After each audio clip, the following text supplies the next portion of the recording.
To all my fellow brothers and sisters, peace be with you in the name of the Lord Jesus Christ. My name is Ben, and I welcome you to the Restored Ephraim Publications channel. Today we're going to continue our study of the book called The Words of Gad the Seer. And we're going to be covering chapter 4. But first, if you haven't done so already, please check out my latest Bible translations. I have the Book of Isaiah and the Book of Genesis. There's links below in the description below on how you can get these works. Doing so helps support my effort, and I also know that these books will help you out to better understand the words. And also, if you missed my update, I solved the problem with the website of only allowing like one person to download the Book of Enoch.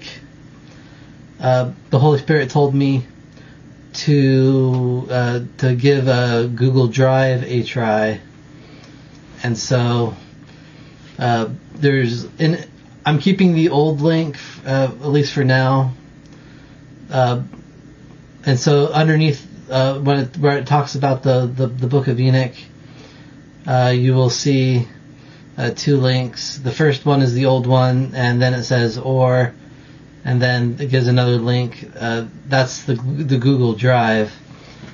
And downloading the Book of Enoch is free. And please check it out if you haven't done so already.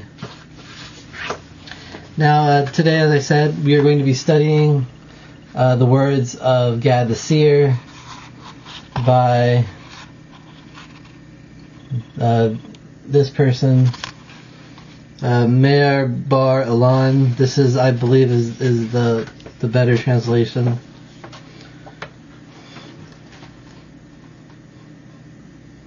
And we're going to be covering chapter 4.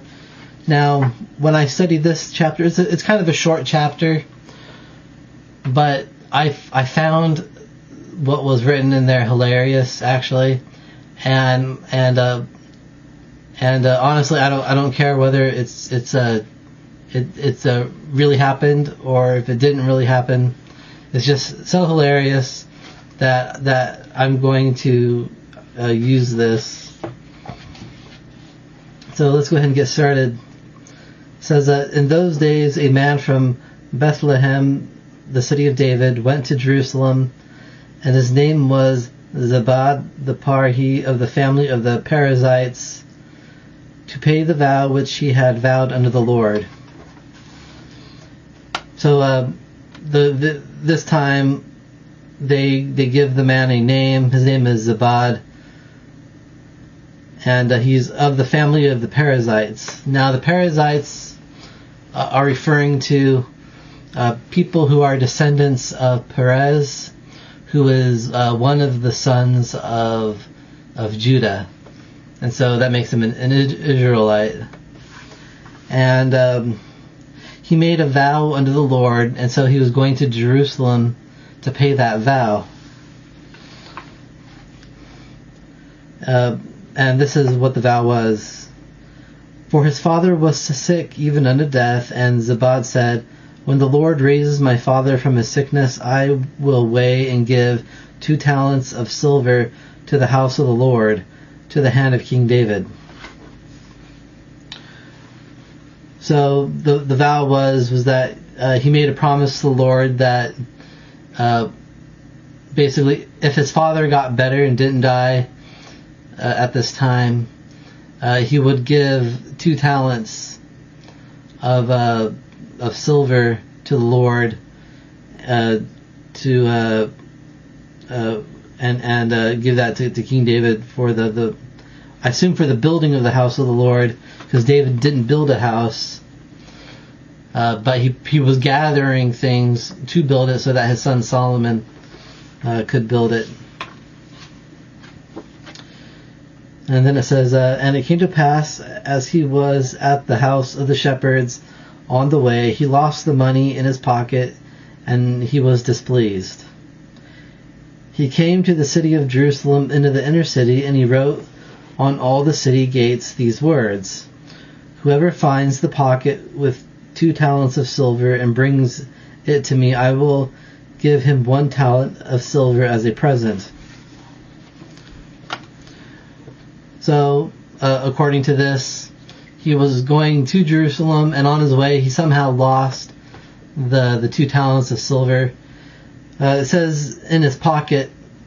In the old days, pockets were not actually attached to clothing, and they were more like little purses. And so you could think of it like a little coin purse, and it had 2 talents of silver in it. And he when he realizes that he lost the silver, he goes to all the gates and writes on the gates that whoever finds the pocket with the 2 silvers, he'll give 1 silver to them as a reward for returning the silver. Now, this writing here can show that this tradition goes way back, because actually it was quite common for within the gate areas or other common areas for people to actually write messages, and we see this a lot in various cultures of people just like writing stuff on the wall. I know there's a lot of it done in the Roman Empire. We see a lot of that from there as well. And so whoever wrote this had either good knowledge of what was going on, or lived at a time when that was just commonplace. And so this could be a good indication of at least being a very old tradition. And then this is what it says next. And a Danite man came, and in his hand was the pocket with the bound talents that he had found on the way, and he gave it to the owner of the pocket. And the Danite said to the Perizzite, give me 1 talent of silver as you said. And the Perizzite said, no, for there were 3 talents in my pocket, and you have stolen 1 talent. I was mistaken about their number. So, Zabad,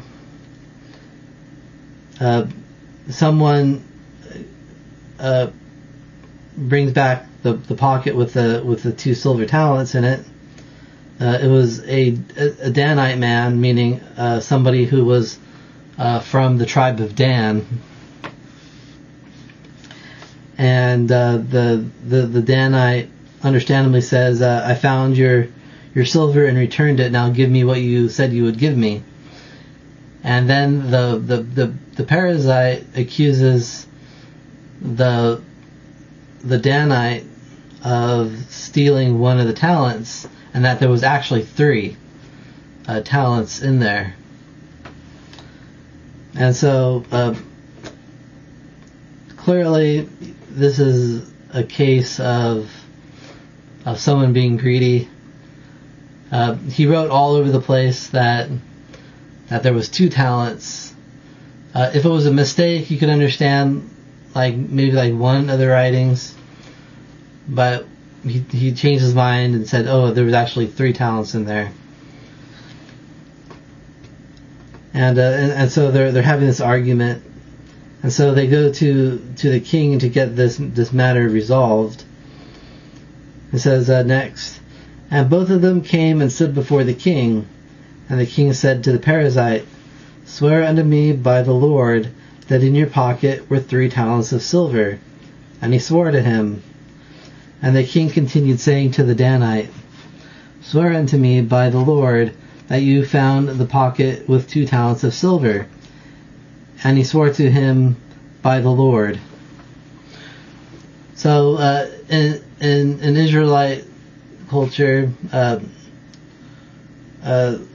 swearing by the Lord was a very sacred thing, and so King David was binding them by a solemn oath before the Lord that they were both telling the truth, that the Perizzite was his pocket had 3 silvers, and he had the other person, the Danite, swear by the Lord that the pocket he found only had 2 silver talents in it, and the response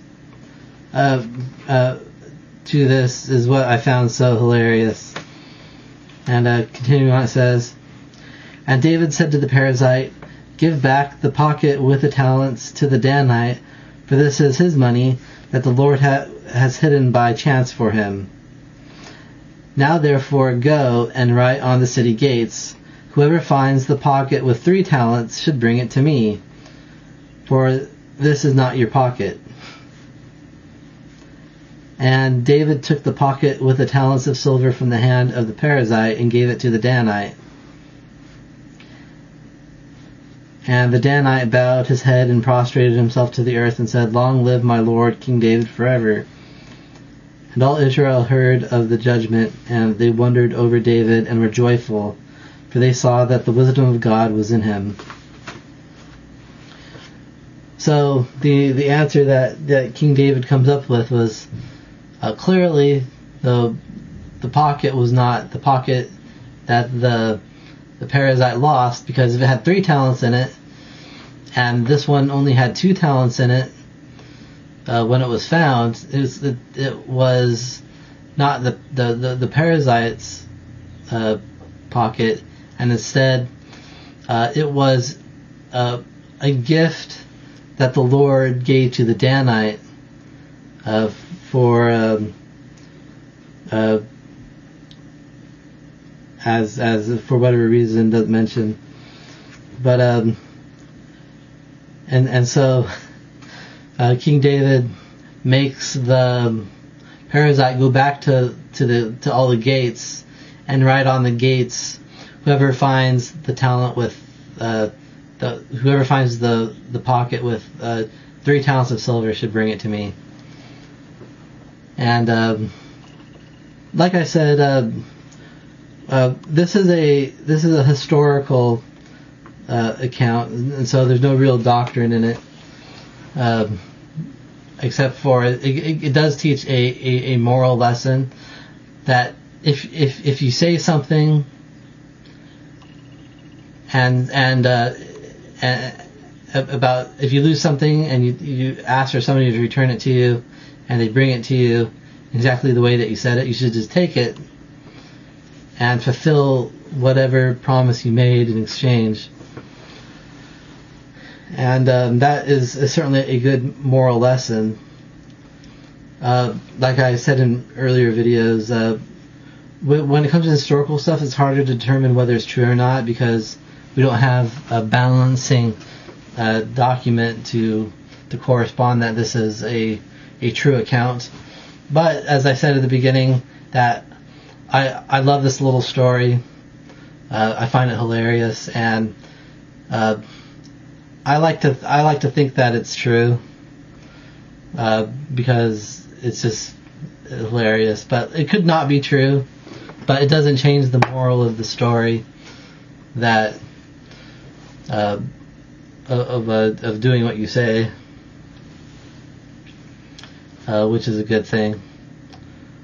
But again, choose for yourself whether you think it's true or not. But at the very least, it is funny, in my opinion. And that is the end of the chapter. And I leave this with you in the name of Jesus Christ. Amen.